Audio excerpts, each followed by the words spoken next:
마태복음 6장 24절 시작. 한 사람이 두 주인을 섬기지 못할 것이니 혹 이를 미워하고 저를 사랑하거나 혹 이를 중히 여기고 저를 경히 여김이라. 너희가 하나님과 재물을 겸하여 섬기지 못하느니라. 아멘. 본문에서 오늘 예수님은 두 주인을 모신 종에 대해서 말씀하십니다. 말 그대로 두 주인을 모시는 종은 없어요. 가령 예를 들어서 부부의 종은 두 사람의 종일 수도 있겠죠. 그렇지만 두 사람이 아닌 한 사람으로 여겨서 서로의 뜻을 조정해 가지고 하나의 메시지로 받을 수 있을 겁니다. 아버지와 아들은 어떨까요? 아버지와 아들은 쉽죠. 아버지 말 들으면 됩니다. 그리고 때때로 아들 말을 들어야 될 때도 있겠지만은 아버지 말과 배치된다 할 때 아버지 말을 들으면 크게 탈이 안 생기죠. 자기들끼리 알아서 할 일이니까.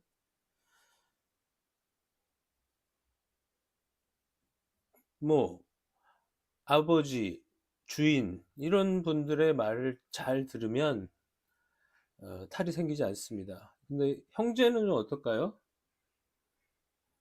형제가 의가 좋다면 가능하나 서로 반목하는 형제들이라면 누구의 명령을 들어야 할지 매우 난감할 것입니다. 일의 효율도 떨어질 거예요.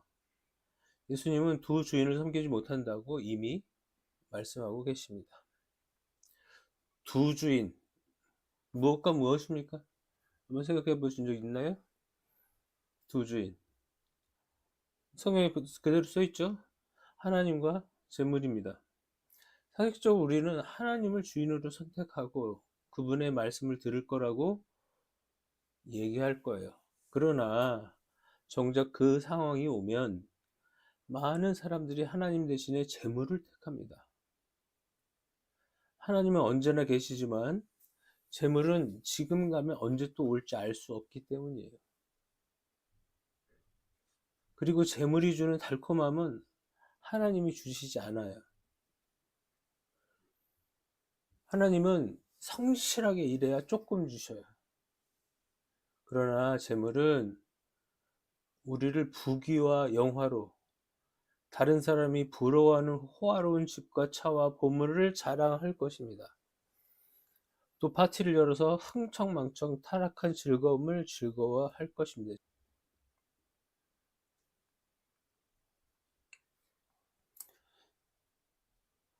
하나님은 너무 멀리 계신 것 같고, 재물은 너무 가까이 있고, 재물은 너무 달콤하고, 하나님은 전혀 우리에게 친절하지 않으시죠. 자, 그럼 이제 솔직하게 얘기해 봅시다. 주인으로서 하나님 선택하겠습니까? 아니면 재물을 선택하겠습니까? 청빈하여 가난하게 살아도 자신이 땀 흘려 번 돈으로 나보다 더 필요한 사람들을 돕고 나누고 먹이고 입히는 삶을 사는 사람과 자신의 영달을 위해서 자신의 영화롭게 만들어주는 것들로 내 몸을 감싸고 아무리 맛있는 음식을 먹고 비싼 옷을 입고 세상에 몇 대 없는 차를 타더라도 그 마음에는 공허가 있습니다. 결핍이 있어요. 갈망이 있습니다. 재미있는 건 어느 정도의 돈 그 이상을 갖게 되면 더 이상 입맛이 없어집니다. 새로운 옷 시들합니다. 어떤 재미있는 파티도 그저 그렇습니다. 그래서 나중에는 이상한 것에 집착하고 사로잡히게 됩니다. 우리 드라마에서 보잖아요. 여기서부터 여기까지 다 주세요. 이렇게 이제 하는 드라마의 내용들이 있는데 그런 사람들은 옷을 샀다는 기쁨이 있을까요? 와, 기쁘다. 오늘 옷을 샀어. 이걸 입고 내일 나가서 누굴 만나면 즐겁겠지? 이런 생각이 있을까요? 아마 없을 겁니다. 그런 사람들은. 맛있는 음식을 먹었어요. 아, 나 오늘 기분 좋아. 맛있는 음식 먹었어. 누구한테도 막 자랑하고 싶고. 그럴까요? 의미가 없겠죠. 아마 맛도 못 느낄 거예요. 근데 그 부자라는 것이요, 재물이라는 것이 속성이 뭐냐면 남들보다 조금 더 많을 때, 조금이라도 더 많을 때 행복함을 줘요. 근데 조금이라도 부족하잖아요. 이미 부자인데도 불구하고 조금이라도 부족하면 그 결핍 때문에 못 견뎌요. 사람들이 그래요. 생각해 보십시오. 우리가 이제 얼마 전에 누가 이제 스타텍, 아는지 모르겠지만 모토로라 스타텍을 가지고 이렇게 집어 던지는 장면이 나오는데, 그건 나의 입장에서는 상상도 할 수 없는 얘기예요. 그때는 부자와 부자가 아닌 사람, 성공한 사람과 성공하지 않은 사람을 가르는 그 어떤 기준이 스타텍을 들고 다니느냐 안 들고 다니느냐, 그거였어요. 왜냐면 한 달에 그때 돈으로도 10만 원이었으니까 굉장한 거죠. 지금 한 100만 원 가까이 될 거예요. 그러니까 그거 가지고 있는 사람, 몇 대씩 살 수 있는 사람은 아마 하나를 귀하게 여기지 못할 거예요. 그렇지만 나에게 만약에 그때 스타텍이 있었다면 굉장히 귀하게 여겼겠죠. 다르다는 거예요. 하나의 재화를 가지고도 한 주인을 따르면 채워지고 풍성해지고 즐거워지고 행복해집니다. 또 다른 주인을 따르면 공허와 갈증과 허기, 그리고 지루함, 무덤덤함, 의미 없는 삶을 살게 됩니다. 그리고 그 모습 그대로 하늘나라에 가는 거예요. 그대로 하늘나라에 갑니다. 하나님 앞에 섰을 때 자신의 기쁨만을 위해서 산 사람은 부끄러워서 얼굴을 들지 못할 것입니다. 왜냐하면 하나님 앞이기 때문에.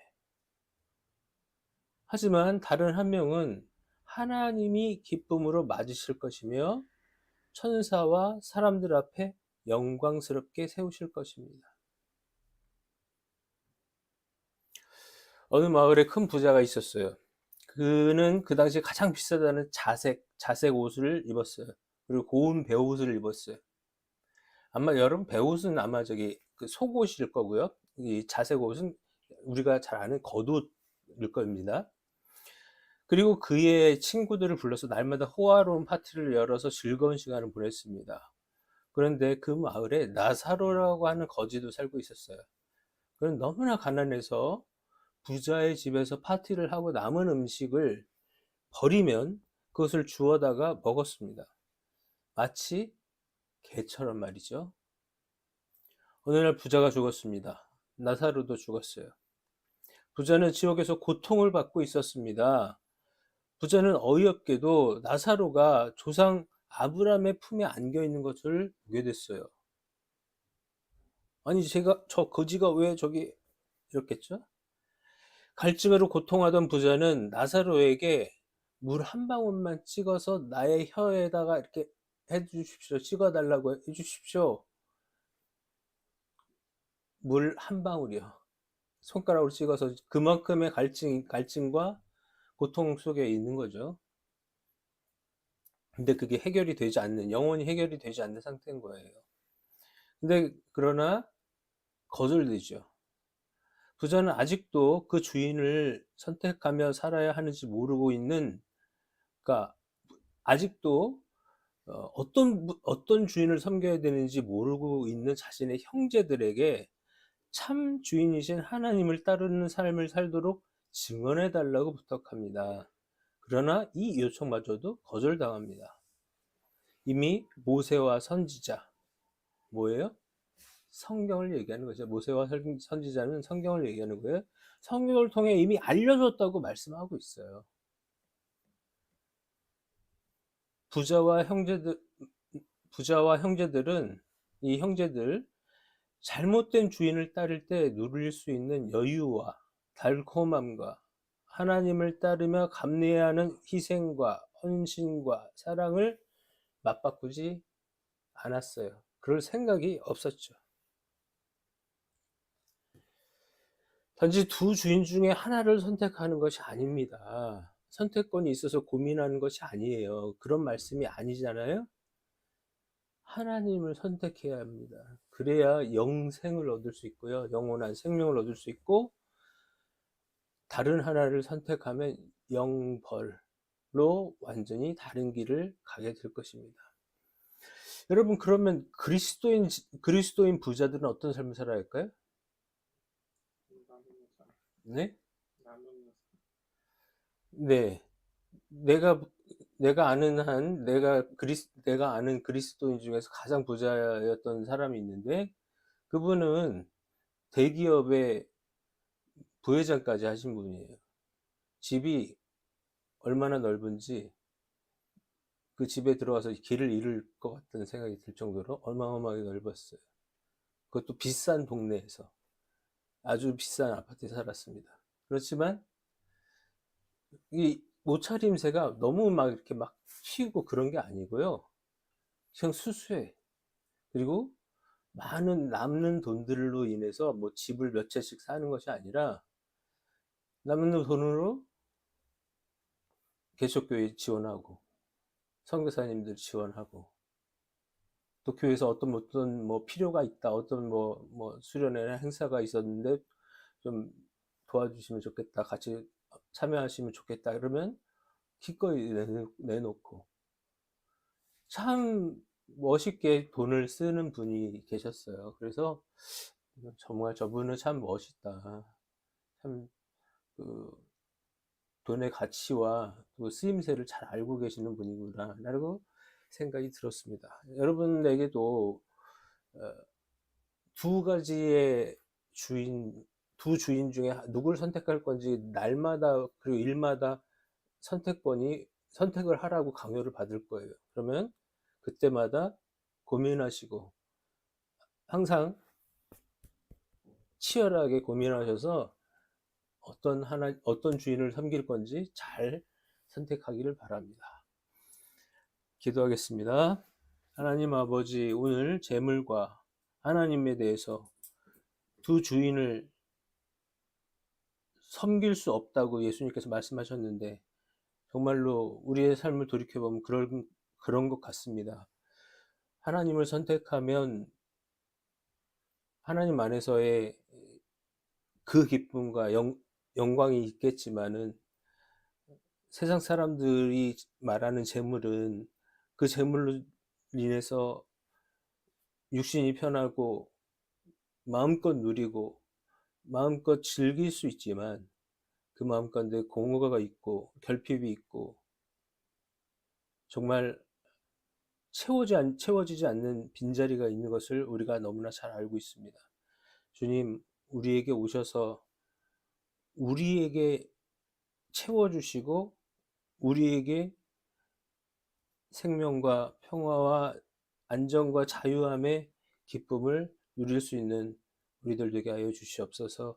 하나님을 모시고 사는 삶이 어떤 삶인지 우리도 누리면서 살게 하여 주시고, 영적인 복이 우리 가운데 충만하게 하여 주시옵소서.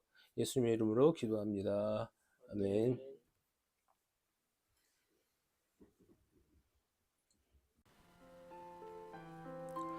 안녕하십니까, 김성문 목사입니다. 저는 목회자로 또 신학자로 30년을 살았습니다. 많은 성도들을 보았고 불신자들도 만나봤고 또 가난한 성도라고도 하죠. 교회를 다녔으나 이런저런 상처를 안고 교회를 떠나 계신 분들도 많이 만나봤습니다. 가장 가슴 아픈 것은 이단에 빠져 계신 분들입니다. 꼭 필요한 평신도 교육이 있었다면, 바르게 말씀을 대하는 방법을 알려주었더라면 이단들의 그 얄팍한 신학조차도 구분해내지 못하는 일은 없었을 것입니다. 그 죄는 저를 비롯한 목사들의 책임입니다. 그래서 지금이라도 교회 안의 성도들과 교회 밖의 성도들, 그리고 아직 복음을 알지 못한 분들에게 쉬우면서 정확한 성경을 함께 연구해가면서 성장해 나가기를 바랍니다. 맨 앞에 페이지에 제 학력을 넣은 것은 잘난 척 하려는 것이 아니라 건강한 정통 신학을 공부한 사람이라는 것을 말씀드리고 싶어서 써놓은 것입니다. 오해하지 않으셨으면 좋겠습니다. 이 사역을 위해서 기도해 주십시오. 제가 지쳐 넘어지지 않도록, 또 성경을 바르게 보고 바르게 전할 수 있도록, 그래서 성도님들이 이 말씀을 가지고 힘을 얻고 기쁨을 회복할 수 있도록 기도 바랍니다. 또한 재정적인 후원도 필요합니다. 유튜브의 특성상 최소 얼마의 시간과 구독자가 있어야 수익이 발생하는 구조다 보니 제 컨텐츠가 많은 사람들이 보기에 어려운 분야이고 유명한 목사나 연예인도 아니기 때문에 쉽게 그 수를 충족하기 어려울 것 같습니다. 저희 교회는 메타교회이나 대한예수교 장로회 합동측에 소속되어 있고 비영리단체로 등록되어 있어서 헌금 영수증이 필요하신 분들은 연말정산 기부금 세 공제에 사용할 수 있도록 준비하겠습니다. 교회 건축은 하지 않기 때문에 건축헌금 필요 없습니다. 하지만 교회가 정해지지 않아서 11조를 낼 것이 마땅치 않다면 저희 교회에 헌금하시기 바랍니다. 정해진 사례와 교회 운영에 필요한 금액을 제외한 헌금 전부를 해외나 국내의 선교 사역을 위해 사용하겠습니다. 후원을 기다리고 있겠습니다. 감사합니다.